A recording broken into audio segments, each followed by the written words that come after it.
I have a very special guest with me here. This is Karen Allen, all the way from San Francisco, California, to talk about her new book, Beaufort 1849. So, all the way from California, what drew you to Beaufort? Well, I wanted to write about the antebellum South, and I thought about Charleston and about Savannah, but they were a little bit too big. And then I stumbled across Beaufort, I think probably on a Google map, and I started reading about it, and has such a fascinating history that it was absolutely perfect. Well, introduce us to your book, 1849. Tell us about the characters, just the basic story. Hook us into reading your novel. The main character is Jasper Wainwright, who returns to Beaufort after 12 years abroad. He's seen Europe, he's seen Asia, he's seen the North, and when he comes, he understands that there's going to be a conflict with the North. And at the time, the forces of secession were starting to brew in Beaufort, and he feels that there should be a third way, that if the South voluntarily changed their economy, they could avoid the conflict. So he starts trying to convince the planters that this would be a good idea.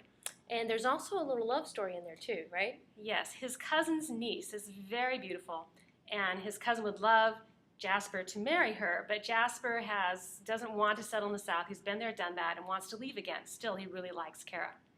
Well, it sounds like in order to get a feel for the time period and to know what Beaufort was like in 1849 prior to the Civil War, that you had to do a lot of research. Tell me maybe what are some of the most helpful books that you countered? Okay, yeah, I did about 2 years of research. The big book of Beaufort is A History of Beaufort by Lawrence Rowland. That is indispensable.